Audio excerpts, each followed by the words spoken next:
A few days ago, a group of scientists, doctors, environmental organizers, and concerned citizens got together and they called for the urgent stop to the deployment of 5G. They said that it's been proven harmful to human bodies, that this is an experiment on humanity, and that this should be called a crime under international law.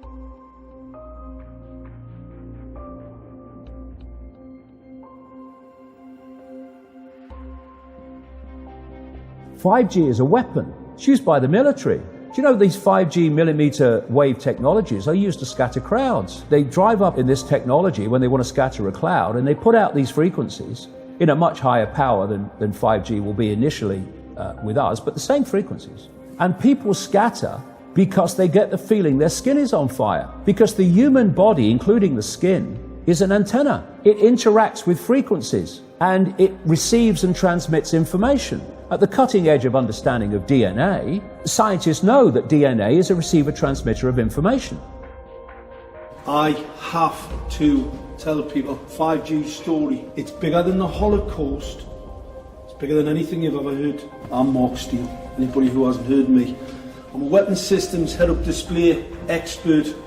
I'm one of the leading experts in the world.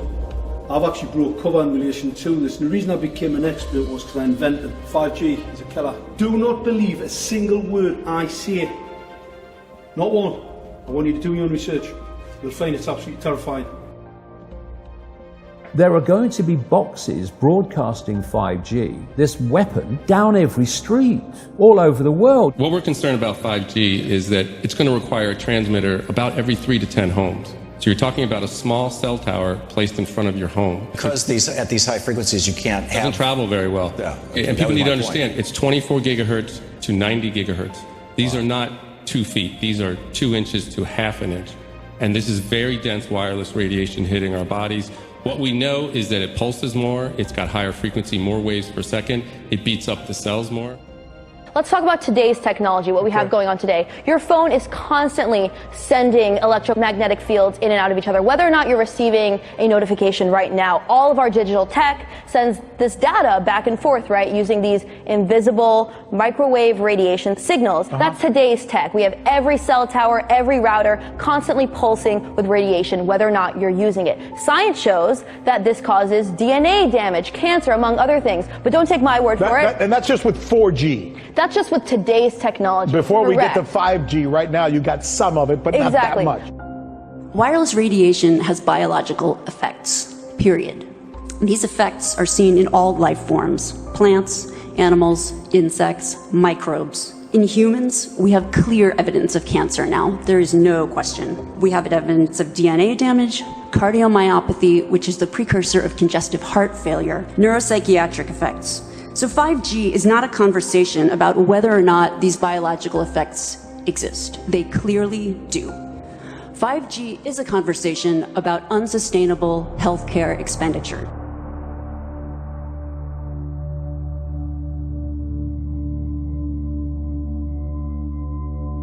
So we are electromagnetic, electrical organisms, transmitters and receivers of information. When our electromagnetic fields are in balance and harmony, we have health. We have psychological health and we have physical health. The reason that this technological society is causing so much psychological and, quote, physical disease is because these frequencies, technologically driven, and we live in this Wi-Fi world now and all the phone masts and all the rest of it, these technologically generated frequencies are scrambling the balance of the human electromagnetic electrical communication systems. And if you scramble them, you create a state of disharmony, dis-ease, which plays through to physical and mental, emotional, psychological dis-ease. And there's another point to this.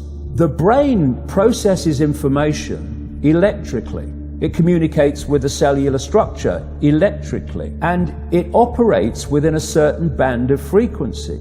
If you can broadcast frequencies carrying information, this technology has long been known, carrying information and perceptions within the frequency that the brain decodes information, the brain will decode those frequencies and will have those perceptions. You can influence people's perceptions externally by broadcasting these frequencies that we interact with, because we are antenna. Okay. Now, some decades ago, there was a guy who worked out the frequencies of different emotional states. This is long ago. I mean, it's very, very sophisticated now. So every thought, every emotional response is a frequency. It generates a frequency, and it is of itself a frequency. Hate is a frequency, and it's different to love. You know, when you are in a room and there's lots of aggression and conflict and hatred, you feel it. What do people say? Oh God, you can cut the atmosphere with a knife in there. That is because the frequencies of hate and conflict have been so generated, they have changed the electromagnetic field of the room. Okay, so 5G is going to be weaponized against us potentially. Yeah, but the point being that they worked out the frequencies of various emotions, including rage and what have you.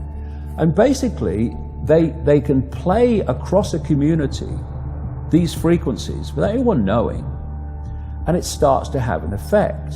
And it starts to build rage. It starts to build anger. And people might not realize why they're feeling it, but they start to feel it. And then what they do is they trigger that with an event. Maybe some guy is attacked by the police or something, or somebody's arrested for something they didn't commit. And now there's the trigger. The blue touch paper's been lit of this manufactured frequency-driven rage, and you have mass riots and what have you, and people do things that they wouldn't normally do. And you can make people depressed. You know, the American military, they've admitted this. They have technology that fires frequencies at the enemy that basically breaks the enemy's spirit, so they give up and put their weapons down. This is the technology we're dealing with.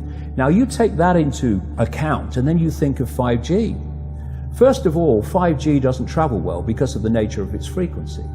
So instead of big towers, as we have now, broadcasting these frequencies long distances, it won't do that. And it doesn't go through solid objects, what we call solid objects, very well either. So to overcome that, there are going to be boxes broadcasting 5G, this weapon, down every street, all over the world. You're talking phenomenal numbers of these boxes, broadcasting like on the lamp standard outside your children's bedroom and stuff, broadcasting this stuff. There's no way you'll be able to go where you'd be in a field of 5G. And another interesting thing, I don't know whether you've noticed this, but the story broke first of all in Sheffield, when the council started cutting down literally thousands and thousands and thousands of mature trees in urban streets. And there were big protests about it. You know, Sheffield claimed to be a green city, but all these mature trees were coming down, thousands of them. And my brother, he works as a call-out bus mechanic. So a bus will break down, they'll call him, we'll come down and fix it on the side of the road. So he's traveling all the time. And he's saying it's amazing how many mature trees are being cut down. Now, the worst nightmare of 5G in a street is mature trees, because it can't get through them. They don't want urban trees for 5G because it won't go through solid objects very well at all, and it doesn't travel far. So we're going to have this explosion of 5G transmitters, and then, going back to what I said earlier, and they've admitted this too, there's going to be like 20,000 satellites up there beaming 5G at the Earth. What is our exposure in a day? It's not one cell phone. It's cell phones, it's multiple wireless networks, it's smart meters, it's cell towers. It's this sandwich, and it all adds up. And this is a serious problem for occupational health, public safety, and personal safety. And I feel that it's irresponsible to be even talking about the Internet of Things and rolling out a new untested technology when we're not even measuring what are our current exposures from the current network.